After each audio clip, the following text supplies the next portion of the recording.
It's been about a month since I made my video on the ROG Ally X, and since then, quite a few things have happened. I also did make that statement saying that the ROG Ally X has replaced my Steam Deck as my main device. But has it really? Well, today's video, I do want to go ahead and talk about that, give a few updates on the ROG Ally X and how I'm feeling after a month of use. Let's go ahead and dive in.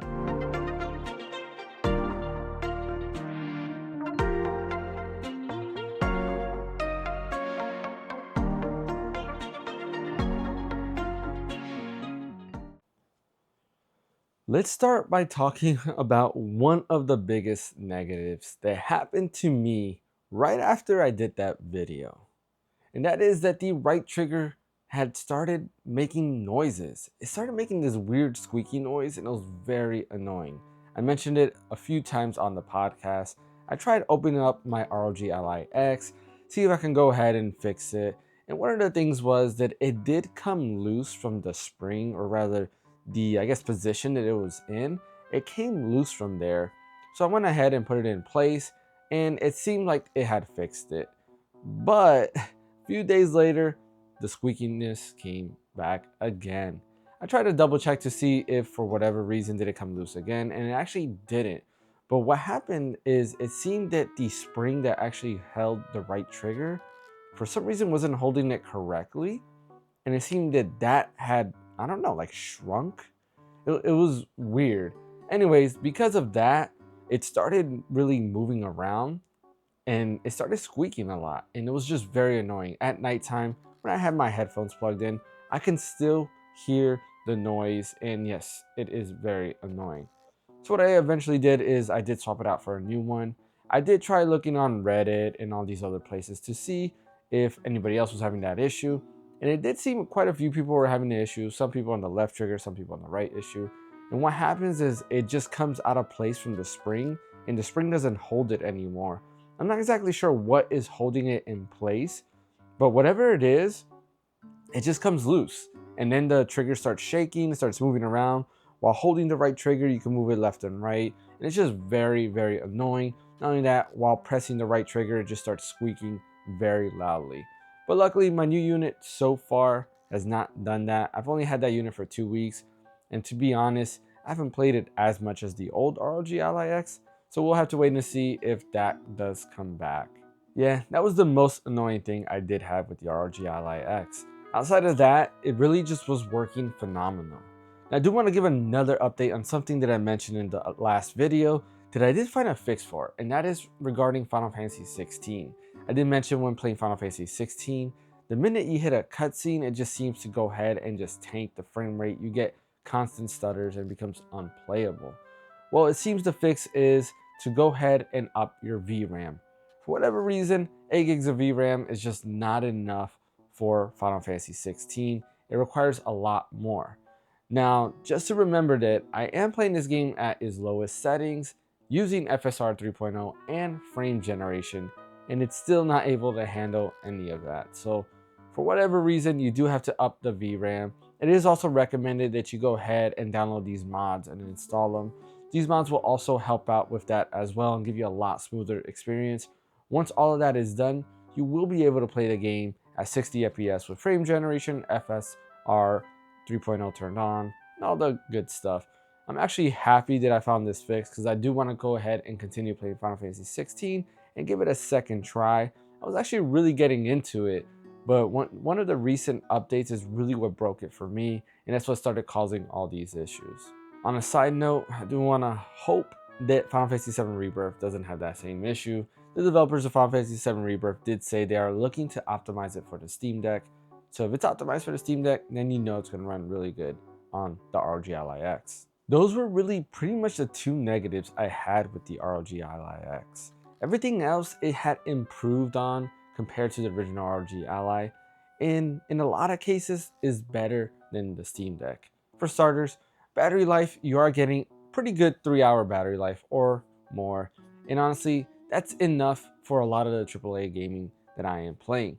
But not only that, the biggest plus, I guess, is Windows. Even though I'm not a big fan of Windows, it is a huge plus. This allows for better compatibility, especially with games that use anti-cheat. We all know that anti-cheat, just for whatever reason, does not function correctly or does not allow games to open up on Linux. I'm pretty sure it has to do with the Proton compatibility layer. It probably sees that as cheating, therefore it doesn't allow you to go ahead and play a lot of games that have anti-cheat, such as Fortnite or Call of Duty or Dragon Ball FighterZ, which is one of those games that I did want to play on my Steam Deck that I couldn't. Now, of course, there's always the downside of Windows. It's just very power hungry. It could be unstable, unexpected things can happen, and so forth. But for the most part, the experience has been pretty consistent. I just use it for gaming and that's it. Most of the time I'm turning it on, it's either I'm downloading a game, downloading an update, and then playing it. Not searching the web on it, not doing any of that stuff on it. I just use it for what it's made for, which is really for gaming. The experiences I have with that is really, really good. The thing I like about it the most though is really the performance. The performance is pretty big and a massive difference when compared to the Steam Deck. Games such as Resident Evil 4 just function a lot better on the ROG Ally X. You can get higher frame rates, of course using FSR 3. You can also just get better fidelity compared to FSR 1, and it just handles it a lot better. But not only that, I think frame generation is really the key, I guess, deal maker. Because of frame generation, this just allows you to go ahead and get more FPS out of games that you couldn't before. And I think that's a key feature that I hope Valve brings to a Steam Deck, whether it's the current Steam Deck or a newer Steam Deck. I would like to see frame generation go into those. For those of you who don't know what frame generation is basically a technology that allows you just to get pretty much, well, extra frames. It generates more frames. And it is very useful and is very nice, especially when you're using a device that's maybe not powerful enough to kind of like, I don't know, go at it with its hardware. So you have to use these techniques to go ahead and get a little bit more juice out of it. And it kind of makes sense, especially for handheld gaming. We all know that Nintendo is looking at using these features in the new Nintendo Switch. Well, in their case, it's going to be DLSS because they are partnering with NVIDIA.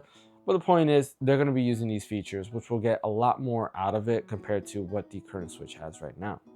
But that is the key feature that's keeping me with the ROG Ally X. Frame generation is pretty huge, and I do like to see that I can play the majority of my games at 60 FPS. I haven't really had to drop the frame rate below 60.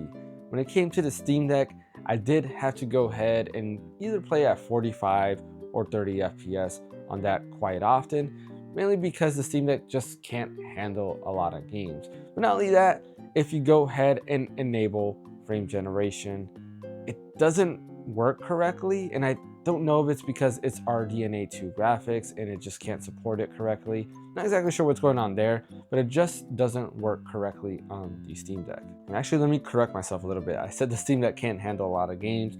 The Steam Deck can handle a lot of games, quite a lot of games at that. It's just when it comes to getting higher frame rates, it doesn't do really well on a lot of games at 60 or even 90 FPS if you have the OLED. I had to make sure to correct myself because I know if somebody watched this video and I said, can't handle a lot of games, they'll probably go ahead and start attacking me. But there is one thing that really bothers me about the ROG Ally X right now, and it's a key feature that the Steam Deck has and I think has perfected. That really is the ergonomics. The Steam Deck, ergonomically speaking, is still the best on the market. It just feels good in your hands. Like every time I use my Steam Deck, it just feels solid, feels nice in my hands, I can grip it well, and I can play for a long period of time without getting tired. The ROG Ally X, for whatever reason, I don't know, it just, I guess it's kind of shaped weird, and because of that, it just gives me issues, and yeah, like, I'm not a fan of the ergonomics of the ROG Ally X. I do go ahead and kind of deal with it. It is a lot better than the Nintendo Switch. If you have a Nintendo Switch, just know it is a lot better than the Nintendo Switch. But for the most part, if you have a Steam Deck, it is a step backwards in terms of ergonomics. It's not too bad, I would say. It's still doable. Like I kind of go ahead and go with it. But for the most part, I do think the Steam Deck is the best when it comes to ergonomics. And I do really hope a lot of people kind of analyze, or rather a lot of companies analyze the Steam Deck, see how the ergonomics are, and try to like imitate it, because that's actually not a bad thing. Outside of all of that, everything else stands just like my first video. The ROG Ally X is an amazing machine. I am really happy for it and honestly really excited to continue using it. I've been using it pretty much for the most part every time I go to pick up a handheld. It's always the ROG Ally X. Now as far as emulation goes, I still haven't messed around with emulation, but like I mentioned in my last video, I do know that emulation work on this no problem, but I got emulation handhelds just for that. And typically when it comes to anything like Wii U, I prefer using my Steam Deck when it comes to those games. But just know that the ROG Ally X can handle emulation no problem, and that's a good thing. Another thing that's on my list is going ahead and do Bazite, but I might actually wait a little bit because there is rumors of official Steam OS to be coming out. We do know that official Steam OS will also support the ROG Ally, so I'm actually kind of excited to see where that goes. I'll probably be holding it off and waiting for maybe past CES because that's where a lot of announcements are going to happen. I'll hold off for that and see where that goes. If official Steam OS does come out, I will definitely install that into the ROG Ally X and play around with it and kind of give my thoughts on that. Assuming it can support frame generation and of course FSR 3.0 natively on the OS level, then I think it's going to be even more amazing because you'll get a little bit more optimizations when it comes to Steam OS. It just functions a little bit better. It's not as resource heavy with a lot of things like Copilot, for example, running in the background on Windows. So it should work a lot better overall. So I'm excited to test that out and hopefully we get that sooner rather than later. And of course, the topic of this video is not to bash the Steam Deck in any way. I still really love my Steam Deck. I'll continue to keep my Steam Deck OLED. Like I mentioned, I probably will do a lot of emulation on it. And it is a handheld that I will continue to play a lot of games on, such as pixelated games like Dragon Quest III HD 2D, or Octopath Traveler, or Triangle Strategy, anything to that nature. The Steam Deck usually will be my go-to for that. When it comes to the ROG Ally X, I probably will just continue to use it for games like Fortnite, Call of Duty, or anything heavier or anything that uses a third-party launcher, such as Assassin's Creed Mirage. Let me know in the comment section below, did you eventually pick up an ROG Ally X? What do you think about it? If you have a Steam Deck and you're considering an ROG Ally X, has this video helped you make your mind? Again, this is an update video. It's not really my full thoughts. If you want to hear the rest of my full thoughts, definitely go ahead and check out my actual ROG Ally X video where I go in and do a dive in and tell you kind of my experience of that overall. This was more just an update of what I feel about the ROG Ally X and what I'm really liking about the ROG Ally X. Again, no shade to the Steam Deck. I really do love the Steam Deck, and honestly, when it comes to that, I just recommend going ahead and, either or would do just fine. Steam Deck's fine enough. If you want something a little bit more powerful, the ROG Ally X is where it's at. Thanks for watching. Don't forget to hit that like and subscribe button. Also follow over on Twitch, as I do stream on Twitch and YouTube simultaneously. You can catch me streaming typically on Thursday with the whole Random Encounter podcast crew, as well as every Sunday we do have the Random Encounter podcast. Friday, typically I do a solo stream, but as of right now, we're in that holiday season. It's kind of hit and miss when it comes to that stuff. Thanks for watching. Once again, my name is James. I'll see you guys next time.